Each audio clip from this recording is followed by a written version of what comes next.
bemdez e tigorn dorio a hastel evit an dud, hag bemdez e serran an nor ie. Plijout a ra din digemer an dud e hastel peogwir damjonj eo ur hastel brav a walac'h an an eus ket kalz a kaselioù deus ar nas ginivelez pa Breizh.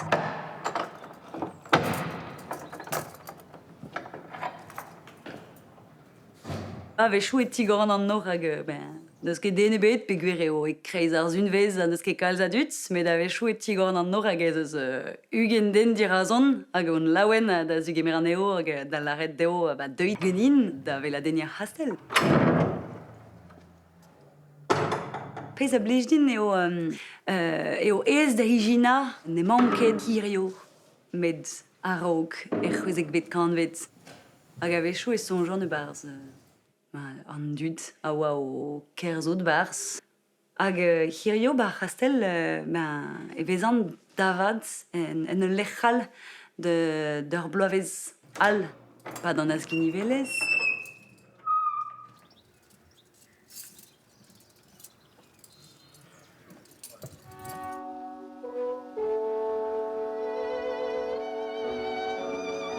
On implij a voe gret deus ar hastel gant ar sinema e naontek an pev ar etregon, pa zeuas Jean Epstein da Van Kerian da dreie film Chanson d'ar mor. On istor 40 dibochu la reuzeudik etre Jean Maille a Rosen. Prometedoù ne ava de notrou kont pinvidik. Ka meur a di douristet deus ar vro a be goulennet gant Epstein kas an ober en se da ben. Ar film kenta ma voe kanet a komzet e brezonek biskoa.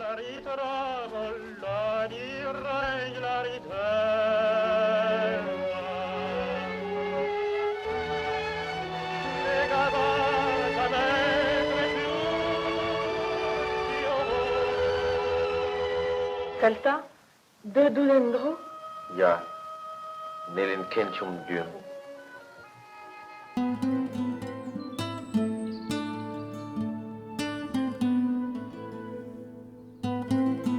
D'ar marese e teuas man kerian, den e beke no chomennan, da vei adrestol l'er film a vid ar sinema. E naontek an eiz a triugen e ma Jane Fonda dir a kamera Roger Vadim e vel aktour ez penna an istor dreistor dinal.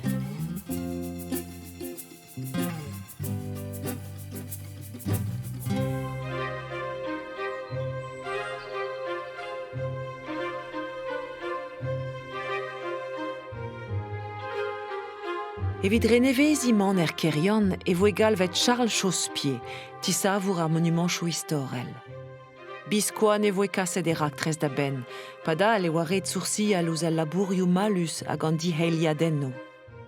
E pat deg vloaziadou e ar gevredigez mignonet kerian hag emeraz e karg kempen a hastel. Meur a renevezad en a voe gret, pet gant ar stad.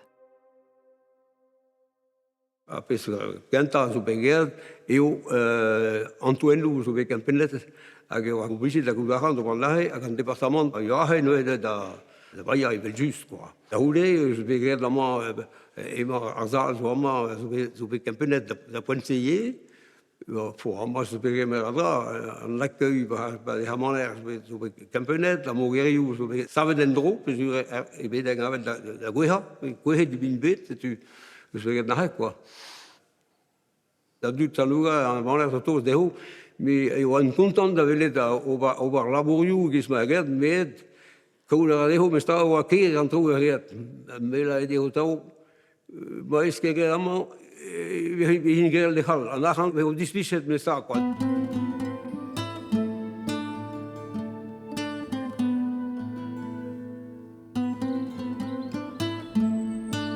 Ne nemet e pen kenta ar blavechou naontek an pavarugen e voe saet abadenno en dro e barz ar hastel.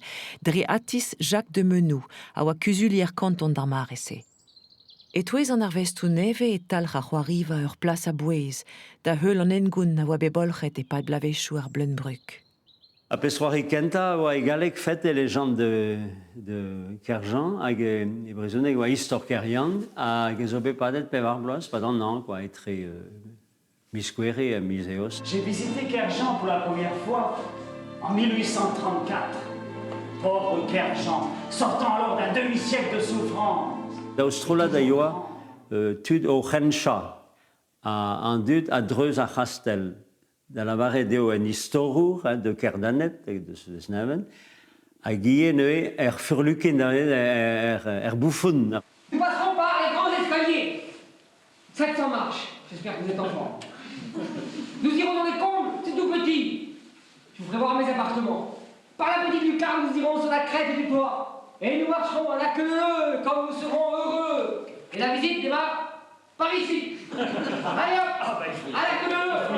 Il y a eu des discours spéciaux de la Chastel, on voit Ginette, le monde, une salle de bain. Vite, passons plutôt dans leur chambre à coucher. Je peux parler, ouais? Et Pep Sal, nous a eu à Juarierien, à Jomé, et même Esleach, à Juarier, et l'Oden de son histoire, Pep Tro, Menegave, Erstrola de Neves, la Zelle du Oh, c'est toi, François? Tu es de retour? Marty, t'attends la sorcière. Regarde que je te rapporte de Morlaix. Tu veux en Espagne? Non, de Bordeaux, vite, un verre. Tiens. Un apport cristal. Ces barbiers de Kerjan ne se privent de rien. A Juario, même Esrav, c'est mieux régalé que Béavéchou, c'est trop brisonné. Gatao est même aussi, hein. La Gatao, brisonné que tu es régalé, que ce pas d'un an, pas avec ce tu des ton de salaire, almé à pesa blichdé ou allié, c'est au clévet de brisonné, clévet des osaires. Et riezal. On y fait un joint doudou, le nada valise. Herman avait l'air morcé bien dans ce qu'il dirige. Oh, il vous met sarre, après les candoués. Hanno di goro biche. Collete on a l'ouest. Comme ta bulle de halo.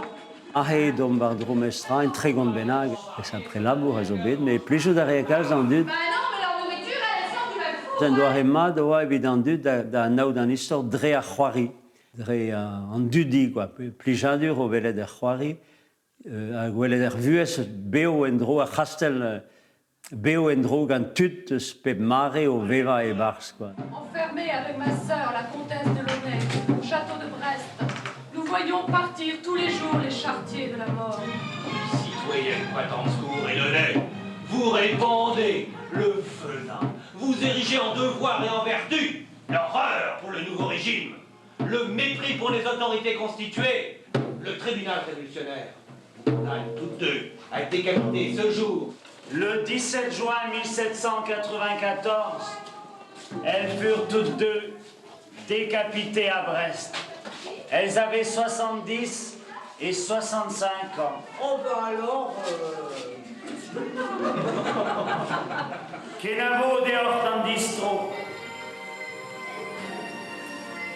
Neke conti istor kerian e pkene ave gret en abadenno e porza hastel.